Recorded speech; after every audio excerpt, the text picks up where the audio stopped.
Back in the day, you were either a Street Fighter kid or a Mortal Kombat kid. Both had their pros and cons, but you had to choose one. I mean, your parents weren't going to shell out good money for both, right? Well, parents who actually love their kids did. Thanks for nothing, Dad. Gavin, don't you already have this game? No, Mom, you idiot! I have Bloodstorm and Bone Squad and Bloodstorm 2, stupid. Oh, I'm sorry, honey. We'll take a Bone Storm. Well, get two. I'm not sharing with Caitlin. Since I had to choose, I went with Street Fighter. The moves seemed more straightforward to do, and my mom had less of a heart attack about the cartoony violence than the bloody gore that Mortal Kombat provided. The games after Street Fighter 2 were plentiful, even if the movies were not great. With a new film on the horizon, we can only hope they get it right this time. That bastard Bison! I know you like to look at yourself on television, you sick son of a bitch. So look at this.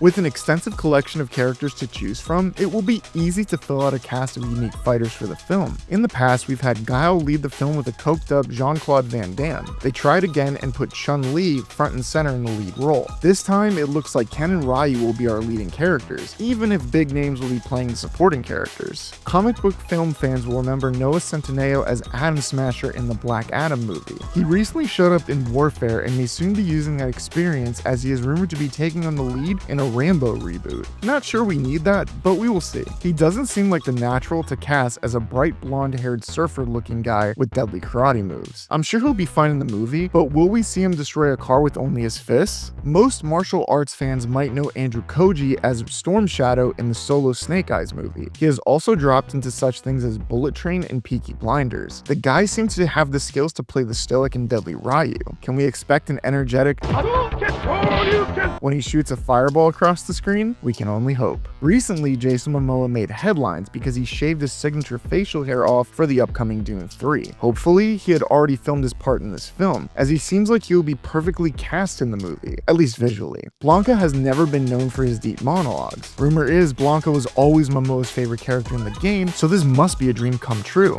David Dastmalchian was probably known as that guy for a lot of casual moviegoers. I've been a big fan of his since I first noticed him in The Dark Knight and Prisoners. Most recently, he has been killing it as serial killer Gareth on the last reboot of Dexter. He has tough shoes to fill as Raul Julia played the character in the original film. I'm curious to see what he will do with the character. No offense to David, but while he is tall, he doesn't bring a large physique to the film. Even Julia had to wear a giant padded suit for the film. We've seen 50 Cent tackle quite a few roles in movies up to this point. It's weird to see him cast as Balrog in the film, as he's usually not a major character when it comes to the games. Yes, you can fight as him, so he is worth just about as much as any other. You just never hear anyone talk about how much they love to play as Balrog. It may just be for a small cameo, but it seems strange to cast someone with some name recognition as 50 Cent as a pretty forgettable character. Of all wrestlers, I wouldn't have expected to see Cody Rhodes, aka the current WWE champion, sporting the long flat top. I wouldn't be surprised if you had told me John Cena was playing him though. He's already played a Marine on the movie screen. Why not see if he can do one of those flipping kicks? Thanks to his buddy Steve Amell, Cody has shown up in a few things, but I would never suspect him of playing such a popular character in the Street Fighter franchise. Maybe it's the neck tattoo that sold him to the director. If you're getting one WWE wrestler, then why not try to grab another for a discount? Roman Reigns appeared in a few things, but his most significant role outside of the ring to date was in Hobbs and Shaw alongside his very famous cousin, Dwayne "The Rock" Johnson. Playing a Street Fighter probably isn't a big stretch from what wrestlers do on a daily basis. Akuma is obsessed with Ryu, so it would seem he could be a bigger character.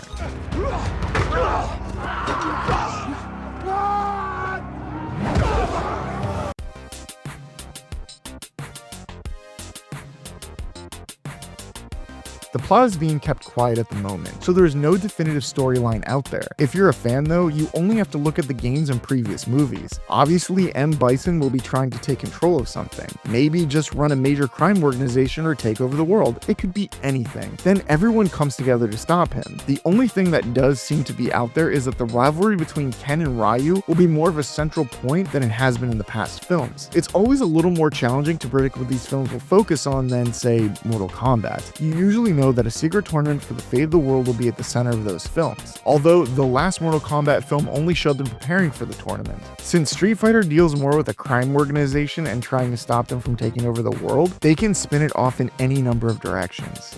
You have made me a happy man. Next, I'll make you a dead one. Yeah!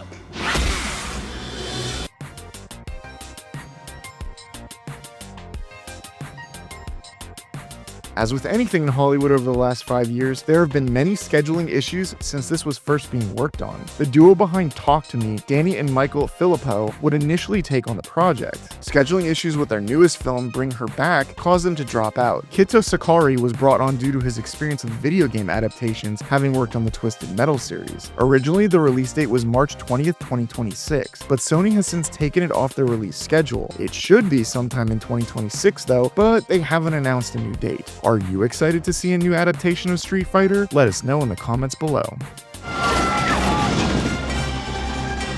Quick! Change the channel!